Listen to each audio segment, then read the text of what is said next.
The day begins with a gentle hum, the sound of a distant train, the first stirrings of traffic on the street below. Light filters through the blinds, casting long, pale stripes across the floor. We reach for a phone, its cool glass surface a familiar comfort in our palm. The screen glows. News, messages, the curated lives of others. We scroll through images. Breakfasts in sunlit kitchens, reports from faraway cities, updates from friends we haven't spoken to in years. It feels like we are connected to everything, all at once. The world is at our fingertips, an endless stream promising purpose and engagement. Yet as we move through our morning rituals, a quiet question forms in the back of our minds. It is a subtle feeling, not a loud alarm. It is the faint sense of an echo in a room that should be full. We stand in a crowded subway car surrounded by hundreds of people, each lost in their own digital world, their faces illuminated by the soft blue light of their screens. We are packed together so tightly we can feel the warmth of the person next to us, but we are profoundly alone. The train rattles on, carrying its cargo of silent, solitary travelers toward another busy day, another set of tasks and goals. Our calendars are blocked out in neat, colorful squares, each one a meeting, a deadline, or a commitment. We are productive, we are efficient, and yet in the pauses, we stare at clouds and feel a strange detachment. It is as if we are watching a film of our own lives, rather than truly living inside them. Our lives are full, more opportunities, more information, more freedom, more material comfort than any generation before us. So why, late at night, when distractions fade, do so many of us feel a persistent sense of emptiness? Why does a life overflowing with everything we could want feel like it is missing something essential? This is the paradox we must gently and patiently explore. We live in an era of unprecedented abundance, a cathedral of choice where aisles stretch on. Hundreds of cereals, dozens of milks, fruits flown in from every corner of the globe. This abundance extends beyond the material world. We are flooded with information. News alerts, updates, messages. The very fullness of our lives can create a pervasive hollowness. The sheer volume of options can be paralyzing. We fear the wrong choice, the wrong career, the wrong partner, the wrong city, even the wrong brand of yogurt. We have connected our devices to the entire world, but we can feel disconnected from ourselves and those closest to us. It is like being at a magnificent banquet where every dish is laid out before us, but we have lost our appetite. The hands are busy, but the heart remains strangely, stubbornly empty.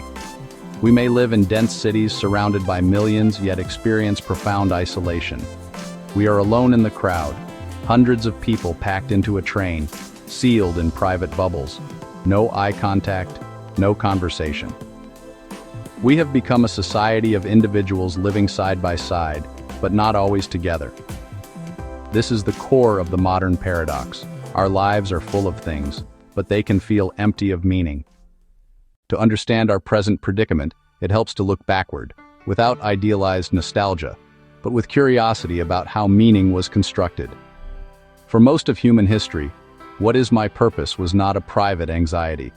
The answer was largely given by the world into which you were born. Your life's path was not a blank page, it was a well-trodden road mapped by tradition, community, necessity. Planting was hope, tending was patience. The harvest, a communal relief and reward for a year of labor. Meaning was not abstract. It was in the soil under your fingernails, the ache in your muscles, the food on the table. Your role was essential. Your contribution undeniable. Life stages were clearly defined and sanctified by rituals. Childhood to adulthood, marriage, birth, old age. A wedding was not just a party for two, it joined families and strengthened the community. Rituals provided a predictable rhythm, connecting generations past and future. Identity was not invented from scratch. It was given, forged by your family, your village, your trade.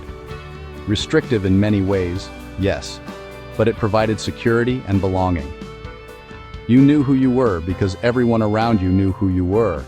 Purpose was not a question to be answered, but a reality to be lived. In this older world, life was lived in public, within the warm embrace of community. Homes were smaller, more crowded. Neighbors were intimate participants in your daily existence. They knew when you were sick, helped rebuild after a fire, celebrated your children, mourned your dead. A new home meant the village gathered, muscle-hoisting beams, shared meals turning labor into ritual support. The market was the social heart, news, gossip, simply being among your people. Festivals and public gatherings marked the seasons and life events, forging collective identity. You were not just an individual, you were part of a larger story. Constant low-level interactions formed scaffolding. If you stumbled, familiar hands caught you. It could be stifling, judgmental, intrusive. Yet it offered an antidote to profound loneliness. You were known. You were seen. You belonged. How meaning worked in the past was inseparable from community. In that belonging, people found a fundamental, reassuring source of meaning. The past was not perfect, but its structures held people up in ways we still long for. As a man is, so he sees. The question is, what held them together at the deepest level? For much of human history, the most powerful force for creating shared meaning was faith. Religion provided a comprehensive framework for understanding the world and one's place within it. It offered answers to the great questions. Where did we come from? Why are we here? What happens after we die? Shared cosmology situated small human dramas within a grand cosmic narrative. The church, the temple, the mosque, physical and spiritual centers of the community.